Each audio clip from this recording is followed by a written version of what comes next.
All right. Hello, welcome to Bri Living Free. Today we're going to be talking about one of my favorite hobbies. It's something that I do a lot and I've been doing it for years, and that is, drumroll please, journaling. Ta-da!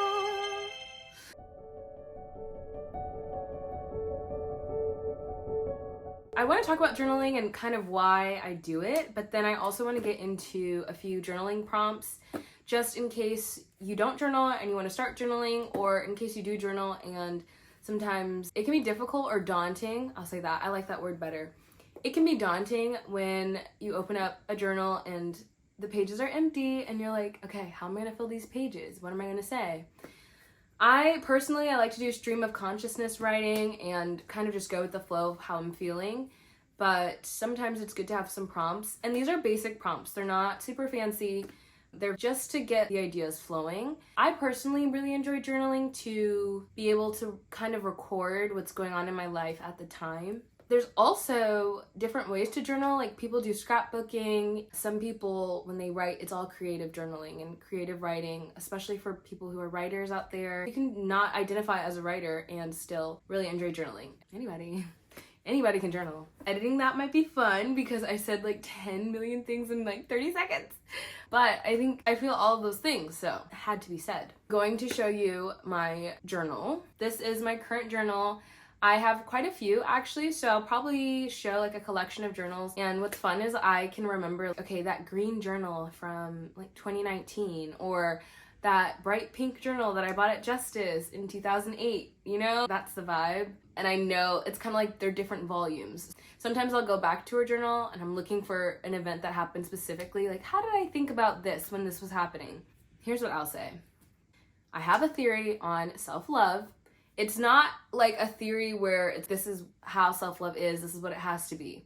It's more so an open-ended idea that self-love is like a plant that you plant within yourself. So a plant needs these 5 things: soil, water, air, space, and light.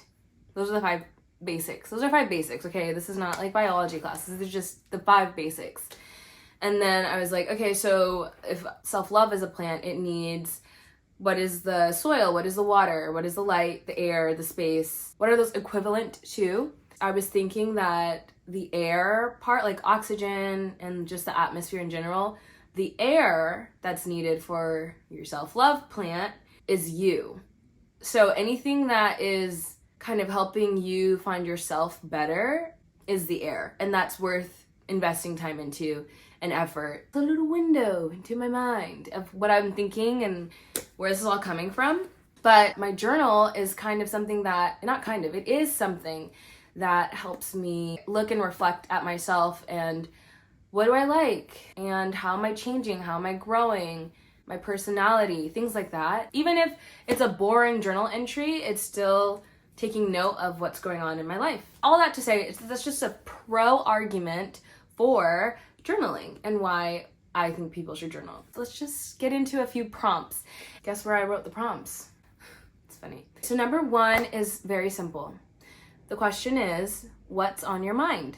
Simply, what's on your mind? I find myself when I'm overwhelmed and stressed out, or just have a lot of things in my mind, going to a journal can help me kind of organize that, process it. If I'm feeling really down or like upset about something and I can't even fully articulate what that is, it can help to even just go to the journal to start writing, this is how I feel, or and that's the second question, how are you feeling? Okay, so this is what's on my mind, or this is how I feel, can really help just with living life and kind of processing life and how it's going. Number 3, what are you grateful for? I feel like gratitude journaling has been really big recently, especially with, I think it's the 5-minute journal. I don't have one myself, I just have plain paper journal. No matter what I'm feeling, it's good to write down what I'm grateful for and just kind of remember a few positives of life. I think that's always good to have. So it can be 5 things. Sometimes it's just a long list and it just keeps going. This kind of, what am I grateful for, can also kind of be like some affirmations. Like, what do I know for sure? Like, I feel like I'm not explaining it fully super well, but because it's a simple question, just what are you grateful for? Food, shelter, water, phone, money, anything. What are you grateful for? Family, support, love, books, writing, movies, experiences, traveling. There can be so many things. There's a million things. There's a million things to be grateful for. My skin and how the skin cells work to hold in everything in my body. Number 4, love this one.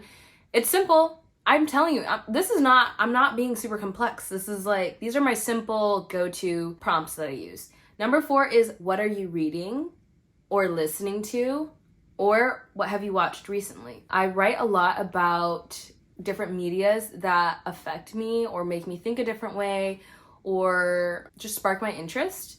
And it's really fun to go back and look at 2 journals ago. What was my favorite song? What was I listening to all the time? Number 5, I only have 7. Okay, so number 5 is, what are you looking forward to? And you can put a different time on it. So what are you looking forward to today, this week, this month, this year? I always do what am I looking forward to this year on my birthday and on New Year's. It's a good way to live life, I think, is to always, have a little something to look forward to, even if it's just it can be in the present current day, because I also think it's important to live in the moment and not be too focused on not the moment, because I want to live life fully, and I think part of living life fully is really living within this moment right now.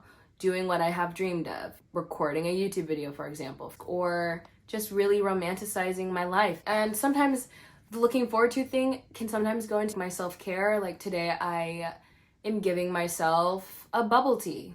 Okay, what are you looking forward to? And that can get me just talking about like whatever. And then if there's no answer to the question, I don't know what I'm looking forward to, what can I put in my day to look forward to? Gets me writing. Number 6 is, who do you admire and why? Sometimes I like to write on this question, especially about people who are really close to me, like my close friends or family. I really admire how this person doesn't beat around the bush. Or I really admire how this person is brave and always goes after their dreams instead of worrying about what society might think. I really like that question.